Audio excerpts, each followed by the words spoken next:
You're listening to Crazy Shit in Real Estate. You'll be amazed at all these wild but true situations that others have found themselves in. Because on this show, you'll hear uncensored, unbelievable stories from the world of real estate. I'm Leigh Brown. Let's dive right in. Welcome back to Crazy Shit in Real Estate, which includes obviously the state of my office. But welcome back. Today you're going to meet one of my new friends, fast friends, and frankly, somebody that I wish I'd known in real estate longer, Danny Burgess. Danny is a realtor from the Bay Area of California. He's a 6-year veteran. By the way, his wife is 34 years old, and there's a reason that you want to know that Amanda is just 34 years old when you dial into this episode.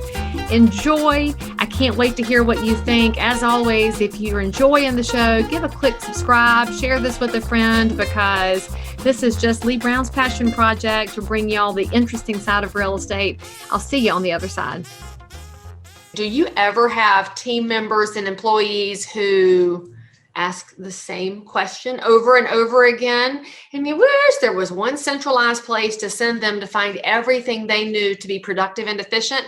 There is. Sweet Process is this really cool company. They reached out to me and said, "Hey, Leigh Brown, we want to sponsor the podcast." And I said, "Well, then, hey, Sweet Process, let me see what you offer." And I freaking love it. Here's why. It's a software that enables your company to have a central place for procedures, policies, and processes, all the 3 Ps. We'll just say that. And it becomes so easy for upper management, middle management, and then everybody in the organization to collaborate, because everybody's going to see these 3 Ps differently: procedures, processes, and policies. You can also know that this allows you to keep your processes really living and fluid, because you can change them at any time. You can organize and reprioritize, assign tasks. It's so intuitive. So it's really great because you have to have easy. In today's world, we're all overwhelmed. Easy is fantastic. And it also becomes this source of truth, because doesn't matter what level somebody is in your organization or on your team, they can find all the information for how to do the job well. And what better way to reward a team member who wants to go up in the organization than by seeing how they take things and run with it? Sweet Process gives them things to take and run. And also, this makes your training super easy. In fact, I started my Sweet Process journey with onboarding for my team members, because I need to make people more successful more quickly. And I love it because now anybody around me can get their task done quickly, and the instructions are right there. Now, you should know they always offer a 14-day free trial. So high five, Sweet Process. That's super cool. But because you're Leigh Brown's people, what? You're going to get the 28-day free trial, which is great, because I know you'll sign up and totally forget because you're not organized yet. Then you'll use Sweet Process, and you're going to love it too. So if you go to sweetprocess.com/crazy shit in real estate to sign up now, you don't even need to give them a credit card. So go check out Sweet Process. Make your company stronger today. Really, we just have a conversation, because I don't ever prep my episodes. I don't want to know what story you might have to tell, because then I can't really act surprised, and I really enjoy being surprised. Like, the sex episode. See, you were surprised listening to it as I was recording, because I had to be chill on the video. You didn't know that? Wow. I looked up their website after, and it was pretty fascinating, but I mean, it's niche marketing. It's what real estate's all about. But, since you are the Danny Burgess, and I'm figuring that's probably like the most dressed up you ever get in the Bay Area. This is a standard fit for me. Standard attire. This is exactly what we do. So I wonder about the flags on the wall. What are all the flags up there? Is that from a trip that you took, a hiking expedition? It looks like something from Kilimanjaro. So I met my wife in high school, but at the time, she wasn't my wife and she wasn't my girlfriend, and we had no intention. I actually told her, because I didn't like the guys who preyed on the younger girls. I always thought How much younger is she? She's 2 years. 2 years. Oh, okay. So you say that like it was 20 years. That would have been crazy. High school, it's weird when I see seniors going after sophomores and freshmen. Back then, I remember that. I was like, this is just weird. It is so true. And the older we get, the smaller the gap gets. So anyways, I told her back in high school, you're going to be gorgeous when you grow up. Whoever gets to marry you is going to be awesome. She wrote that in her journal, which we actually have to this day. Danny Burgess, said that I was... And so anyways, I know. So long story short, years later, she and I hooked up on Facebook. Mark Zuckerberg said, hey, friends request Amanda. So our friends request her. Long story short, we fell head over heels. She ended up signing a contract to go teach English in Bangkok, Thailand, before we fell head over heels. So I sold everything I had. I was currently working at Costco baking chickens. I sold my car, sold absolutely everything I had. I bought a one-way ticket to Bangkok. And that was where we really fell in love with world travel, specifically Asia. And so we spent about 6 months together on that trip, living in a small village in Thailand while she was teaching. I was playing online poker. Then coming back, we realized we had this big void left in our life of we didn't get to travel enough.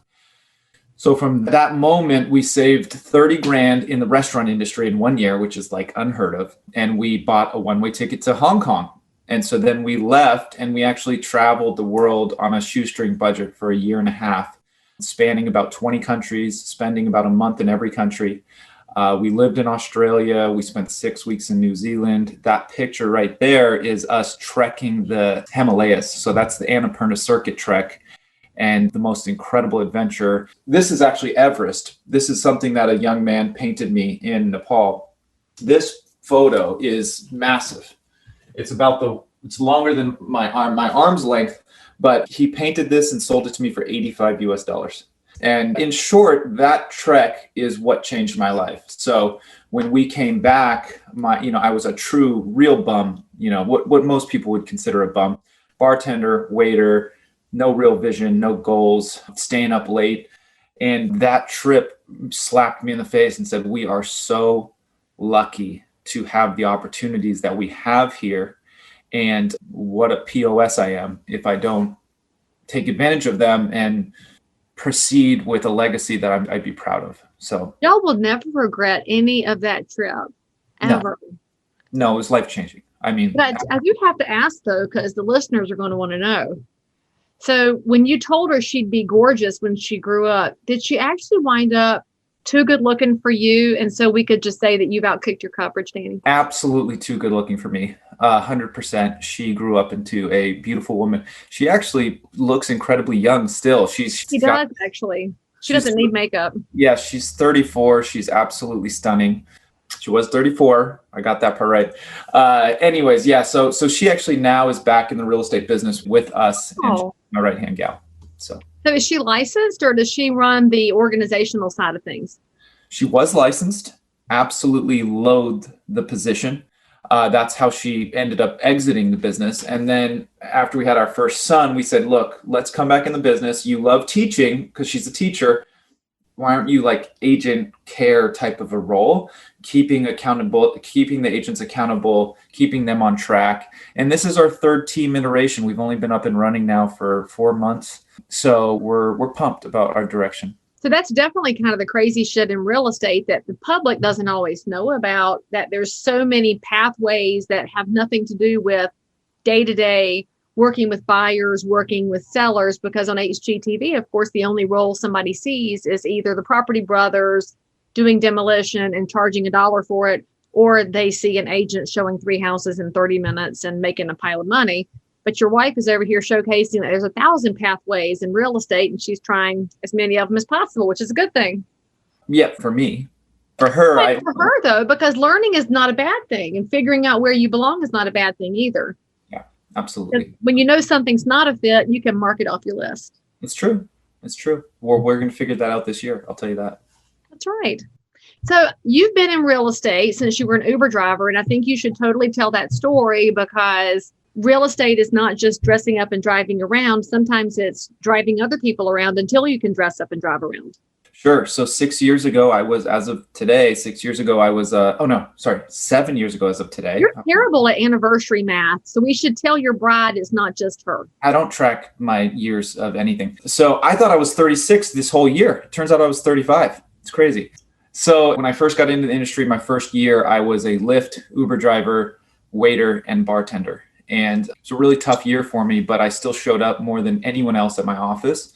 I drove to work every day through San Francisco as a Lyft and Uber driver on my way to the real estate office. So I got in about 2 hours of driving in the morning, would show up to the office at about 7:45 a.m., practice my scripts and role play, got on the phones, And then in the afternoons, I would learn. I would go to every single class Keller Williams had to offer. In the evenings, I would lift again and drive to my bartending shift. So I'd lift for about 2 hours, then I'd get to my bartending shift where I would spend 4 to 6 hours bartending and then rinse and repeat. And I did that for almost a year and a half until I finally broke through.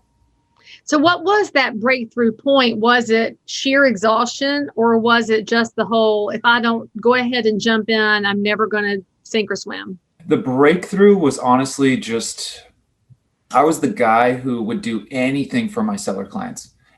Anything. I mean, I would be in the dirt landscaping for them. I mean, you couldn't name a job because I have a background in it, right? I have a background in landscaping. I have a background in construction. I have a background in name it. And did you Sherpa when you were over in the Himalayas? I didn't Sherpa, but we did not use a Sherpa. Okay, so you don't know how to do then. So I found the one thing. Well, technically I was my own Sherpa, right? I didn't hire one. So I didn't outsource. So it just took time for people to realize that I was doing more for my clients. Mm-hmm. Right? I was just doing more. And eventually that snowballs. So my first year I did 2 transactions. That was while I was working 60 hours in another job. And I don't really call that my first year. I call that kind of my learning year. Ooh, I like that. Yeah, it really was my learning year. And this is what I tell new agents. I say, hey, if you don't have the runway financially, you gotta learn that first year and then work all your other jobs outside of that, right? And stay afloat. So I tell agents that a lot. Say though, even if you have the financial runway, you should still use that first year to dive all in and learn. Let's don't give anybody an out. No, you got to learn. You got to learn. My mentor was a real estate attorney, 30-year realtor, real estate attorney, badass woman. And she was exactly what I needed. She cracked the whip on me. She said, you better make sure you know these contracts inside and out. You better always do what's right for your client. It has nothing to do with our paychecks. And that's how I live my business now. I feel like I feel like if she looked at me, she would be so proud because I'm a mirror image of what she was, just a little bit crazier, a little bit more of an adventure dude. But so the second year we banged out 12 deals, but in our market, that's a lot of volume. So I think we did, I don't know, something about 13 million in that first full year of full time. Which, let me pause you there, because for our consumers listening who just kind of enjoy the backstage of real estate, it's one of the things that drives me nuts and drives a lot of realtors nuts. We talk about the volume. So when Danny mentions 13 million, he didn't put $13 million bills in his pocket because then he could never have sat down again and he'd have to go to the chiropractor. But 13 million is the total sales volume of the properties that were sold. And it's a really big misnomer in the ranking system of real estate because what you take home is not related to what you've sold, although the more you've sold, it should be higher what you take home, but that's not even guaranteed in today's market. Yeah. So just know that it's a sign that he was completing transactions and getting the job done, but it's not how much money goes home. And we have to actually reshape this whole conversation out there because realtors have done a terrible job of explaining how everything works because we do get that shiny object syndrome. And well, Danny and I, we met on Clubhouse. And so we love sharing information and making other people better. But you can see very quickly that for some agents, they define their value by the dollar volume of what they have sold instead of by the experience that they have delivered. And I think, so he's showing his expertise, but we wanted you to know what the dollars mean. But I also would absolutely triple down on that and just say, who cares what that number is? Who cares what the volume is? Honestly, who even cares what the GCI is, right? Gross commission income for non-realtors. Yeah, gross commission. We have a lot of non-realtors that stare at the podcast. Sorry, my bad. So gross commission income is what the gross amount is, which could be broken down to before paying your brokerage, before paying your expenses, before paying any other splits like referral fees to other agents, or maybe you're in a partnership of some sort. I mean, Uncle Sam is not just a duck. He really expects his dollars. Yeah. And then the biggest thing, which if you want to really learn how to mess up, is ask me about my tax situation over the first few years in real estate, because you forget to save for that too. Coming from my industry, I didn't have that mindset. So it was an incredible first few years. So in that incredible first few years, You know the whole premise of the show, right? We want to know something you saw that you still can't believe, that when you go back to the bar to say hey to your buddies who are still working there, you're like, never, ever going to believe what I saw today. So give me a Basil Hayden straight up and I'll tell you about it. And so what's the thing that you've seen in real estate that just knocked you on your heels? I'm not the most handsome guy in the room, but We'll call you average. You're average plus. Average plus. But average plus get lucky every now and again, right? So I get called in for this listing. This was in my second year in real estate. I get called in for this listing consultation. It was a woman in her 40s, maybe late 40s. Cougar. Late 40s, maybe even early 50s. I'm not sure. Correct. And so we're doing the walkthrough of her home, and like everything is like, she's put, when we talk scripts, we talk about tone and inflection. Everything was like, hey, what do you think of my kitchen? Why don't we come see the bedroom, right? These types of like, you could just feel that there was more to this listing consultation than a listing consultation. In short, it got really intense pretty fast, where she was encroaching on my physical proximity, my bubble, but I'm very quick on my toes, used to older women hitting on me at the bar, right? So I knew what to do here. I said, you know what? Let's match some things up here. I said, what's got going on socially here? Long story short, I ended up deflecting her into my father, who's also a single guy, about 55 years old at that time. So I said, my dad's actually a contractor.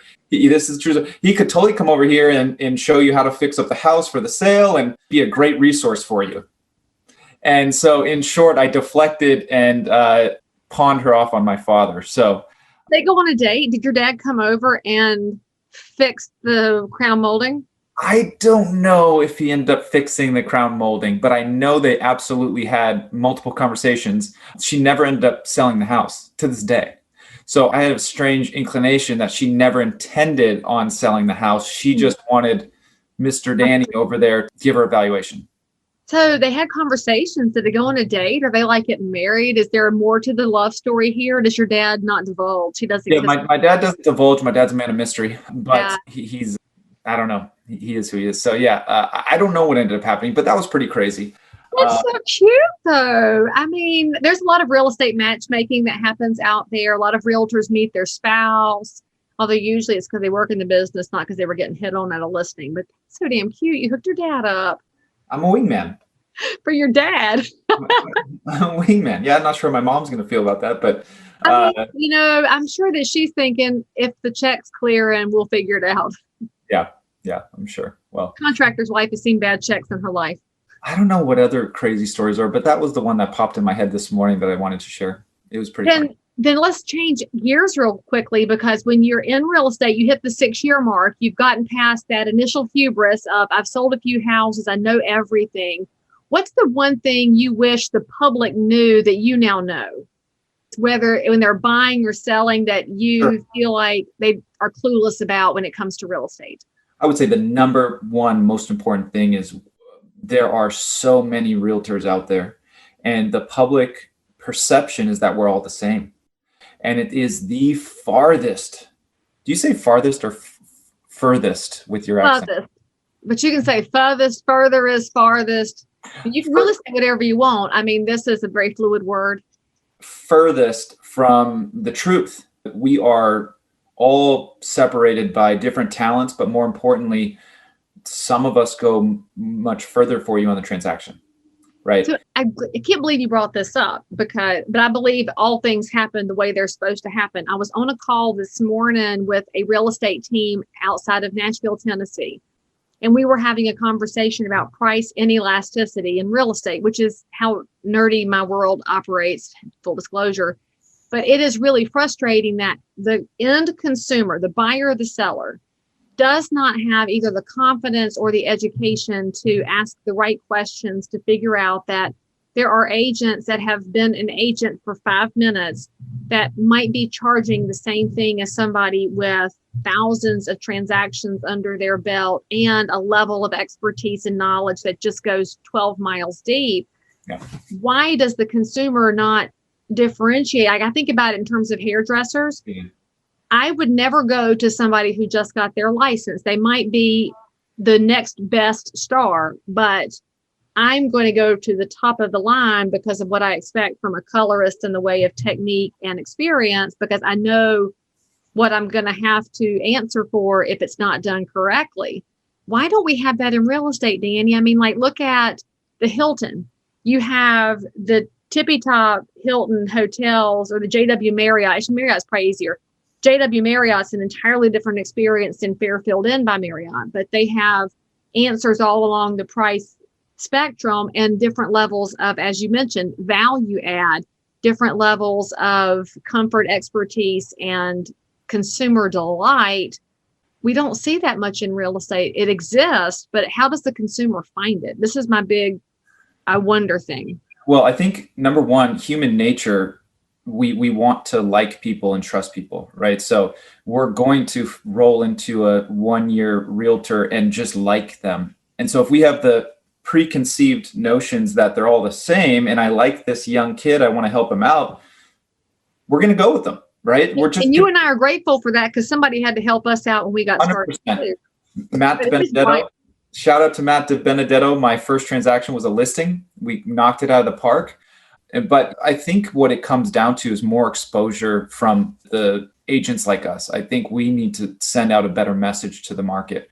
I take responsibility for everything in my life. So I'm not going to blame the consumer. I'm going to blame us. And maybe that means raising the bar more for getting into the industry. Maybe that means certain designations that can separate you easily, not the CRS and and these other things, but maybe there's something else we can do to say, hey, we've done X amount, but I still don't know if that's going to do it. So it's a great question. That worked in the pre-internet world.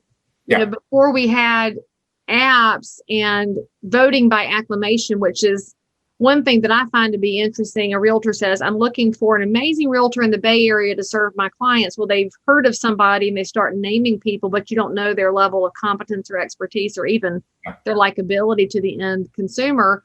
But once upon a time, and I still get my CRS print directory, but that still doesn't tell me the full picture. Yeah. I don't know. I think it's a multifaceted answer to that, but it's going to have to be answered for at some point because it drives me crazy how many realtors don't take this seriously. Well, and it's one thing to make your way through a crazy situation because that's what differentiates a professional who figures out what I can and can't do in this scenario. How do I find a solution that suits people? But something else entirely to realize that there's people out there that wouldn't take it seriously. Well, not just that, but I mean, that's merging into the other thing that we bring up a lot, you and I, which is integrity, right? So as I said, my mentor said, never make this about your commission check. So my clients say all the time, oh, I'm so sorry we lost that deal. And I'm like, why are you saying sorry to me? Like, I have nothing to do with this. I'm just here as your counsel, as your fiduciary on the ride to your home ownership or your home sale. Right. And so I think that's another big thing is how do we separate that? Right. Because there's such a conflict of interest of when you buy a house, I get paid.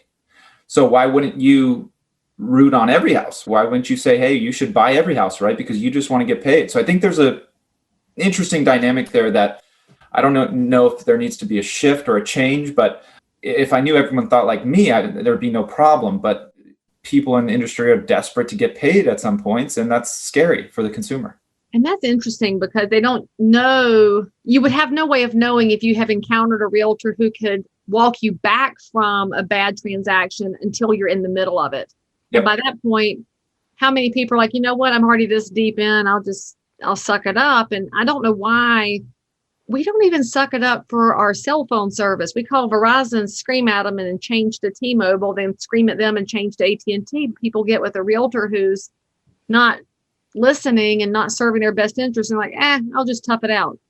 It's so wild. But I think this goes back to what you said before. It's that likability factor. We don't have any relationship with our cell phone provider, so we don't feel obligated to tough it out.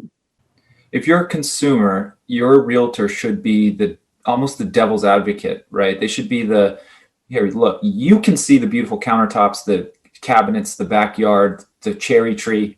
I'm going to tell you about why this may not hold the valuation, what's going on long-term. That's what we should be, the lawyer. We should be the counsel. But we're not lawyers sometimes, so don't play lawyer if you're not one, just saying. I'm not a lawyer. but I am a fiduciary. And a lot of the Or a time, fiduciary. there's a lot of the times that much, Well, and how many agents can define what a fiduciary is after they got their license? Do they forget it? I don't know, most. I You, would say you think most can? I feel like it, right? You are so optimistic and hopeful about humanity. I love that about you. I'm 30. You should totally ask this question out loud. Define fiduciary. So fiduciary for me is I'm the financial counsel to my client, right? So I'm responsible for their purchase or their sale, and I'll be protecting their asset. And that's how I look at it. I don't know if that's the exact definition, but well, the more exact definition, because I'm the nerd friend here, is we owe that client the duties of skill, care, and diligence. Yeah. And that does translate into the fact that this is their largest financial instrument. And so we are supposed to be honest guides in that process. But that's skill, the extra education, care, paying attention, and diligence is making sure we share everything we've gathered along the way. And I don't know that many out there have focused on that. They might have remember it in the cobwebs of their brain. Yeah. And kind of think about it sometimes, but maybe that's what needs to come back to the forefront. If more real estate agents and realtors knew that that's what it meant, that the consumer might know that's what it means to hire one. Well, I'll tell you what's even more scary is our market is a non-contingent market. Easily 95% of our deals are completely non-contingent. So who are you relying on in that 48 window where you literally get a disclosure package with inspections, disclosures, everything on the dot? You have 48 hours or less sometimes to review them and make an educated decision if this is the right buy for you. So then you're in California, your disclosures are like 150 pages. It's too much for a normal person to look at. It's a lot, but then you double it down with the fact that you may have some shady realtors, right? So then do they skip that one page on the inspection where it talks about the foundation crack? Do they, push the buyers forward and say, hey, no big deal, my guy can get that done for 20 grand, right? It's a scary thing. And I can't imagine someone not having someone like me on their side. And I'm not preaching me, I'm just preaching the mindset that they have. Yeah, is any realtor who is focused on it. That's what you meant. You and the other focused realtors. Yeah, but truthfully, it's scary in our market. So that's one of the crazy things. Let's land on that for just a quick second, because as we record this in February of 2021, so if you listen to this a year from now and you're like, oh, that's so quaint. In February of 2021, multiple offers, buyers waiving contingencies against appraisal, survey, inspections. As a realtor who is focused on the fiduciary responsibilities, the skill, care, and diligence, loyalty, obedience, the best interest of your clients, how in the world do you adequately advise somebody to waive all of their protections on their largest financial instrument? What is your best advice to somebody who's maybe of the personality set that they are spreadsheet driven, they're engineers and accountants, and they've got their whole list of questions and they don't even get the opportunity to get them answered because of the current situation in the market? It's wild. Number one, we deal in the higher end market. So we're dealing with jumbo loans. We're dealing with high net worth clients. So the loan side is pretty easy, right? We talk to our loan officer and I make it come from them, not from me. So I say, hey, loan officer, we need assurance that we can waive this. We're relying on you and your expert advice if we can waive this contingency. They give us the green light there. Then we run appraisals.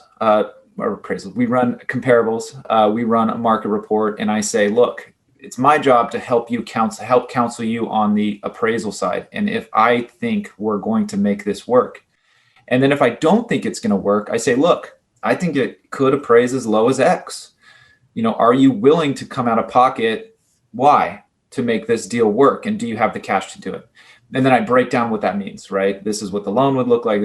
And then we get the green light on that. The next thing, which is the most important, is that inspection contingency. I shot a video of this on my Instagram saying, I would rather you walk from the deal than waive your contingency with some sort of doubt, right? And so that's the big gap. If we have vague inspections, if we have an outlying thing in that inspections that's making us a little sick, and we don't have time to do the diligence, I would rather us walk than wing it. And then, of course, the second to last thing, which kind of combines, is if you're looking to do work on the home and you changing something about the home is a deal breaker.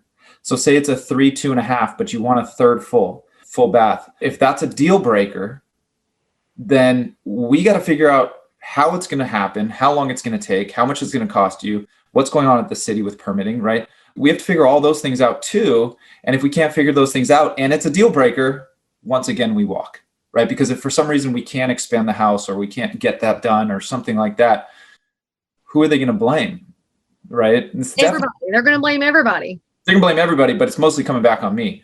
And so I would just prefer us to walk. So that's how I deal with it. And guys, you have to be prepared for this because markets change. And we had just as bad conditions in the Great Recession, but then we had no buyers and every seller was fighting to get a buyer on the hook. So we had a whole different set of concessions and situations going on because markets are fluid. But this is one of the reasons that you do have to go into any real estate opportunity with the mindset of, I can walk away from this so that you don't wind up in a really bad situation down the road, because houses are built by humans. And I should remind y'all as well that a new house does not preclude it from having inspection situations or CO violations, permit violations, all kinds of random wild things, because that's the best part about houses. So Danny, if you had to leave one bit of advice for the listeners, and let's say it's for the listener who's trying to decide if they should sell right now in your market, and somebody says, I don't know if I want to sell right now or not because it's just too wild out there. What would you tell that one seller? What's the Danny advice? Wow. Number one, I always reach back to my great grandmother. She's Italian. She helped raise me till I was about 6 years old. And she left me with a ton of sayings, and Leigh loves her sayings. But she would say, a bird in the hand is worth two in the bush. And the market is blazing hot right now. I told my best friend this the other day. He has 2 kids. And I said, Johnny, you should get your house on the market yesterday because we just don't know what the next 6 months holds. Do the projections say we're going up? Absolutely. Do most of my real estate colleagues say that the market's going to continue to be strong over the next 12 months? Yes, they do. Nobody knows what the hell they're talking about. Nobody holds a crystal ball. Nobody knows where the stock market's going, right? So your house is worth probably max value all time history stuff here in most markets across the country if you just look at the data. Are you willing to risk another 5% jump versus a 30 to 40% plummet, worst case scenario? Right. And so in my market, some of the markets went down 50% in 08. And I'm not trying to fearmonger at all here. I'm just saying weigh your risks, right? So you're risking 5% gain or maybe even 10% over the year length, maybe in crazier markets more, versus a tremendous loss. So for me, I'm just a poker player. So I'm just I'm weighing the risks, right, versus the reward. I would rather cash out now and move on.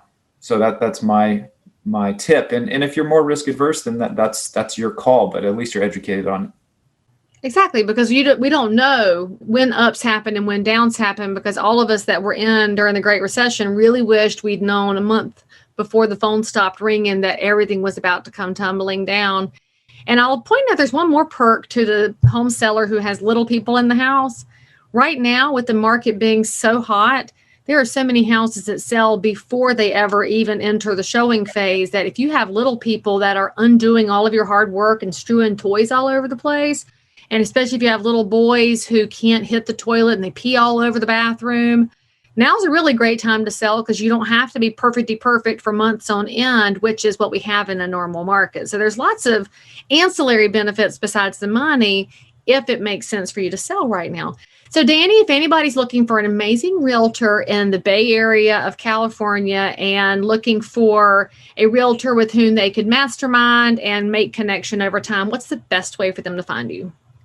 Well, I enjoy my Instagram account. It shows the raw side of who I am. I'm kind of crazy. So I would love you to follow me at travel_real_estate_magnet at Instagram. And of course, you can always get me on my direct cell phone number, 650-665-0922. Here to support you guys as new agents, as well as buyers and sellers, of course.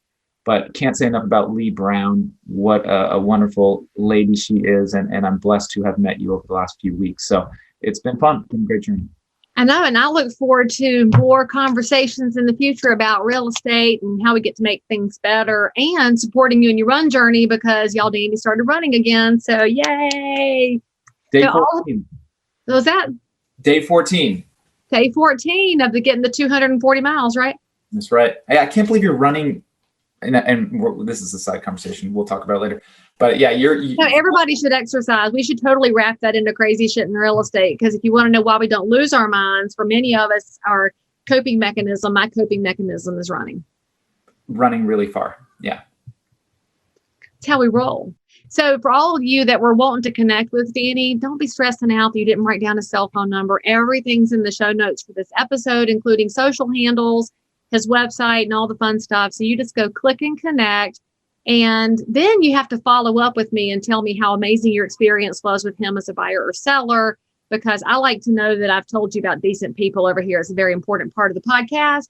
And also important, click subscribe, give me 5 stars, because less than 5 stars, and I'll totally take it personally. So make sure you hit that button so we can see you next time. Thanks, Leigh. You were awesome. I appreciate you. As always, I'm so super thrilled that you joined in for more crazy shit. And if you're a realtor, investor, inspector, lender, or just a regular human being who happens to have an unbelievable story that you need to tell the world about, or frankly, you just need to one-up the story you just heard, then make sure to DM me on Instagram at Leigh Thomas Brown, or tweet me at Leigh Brown, or frankly, any social network where you hang out. I'm there. And if you had some fun, then you totally want to subscribe so you don't miss out on any future episodes.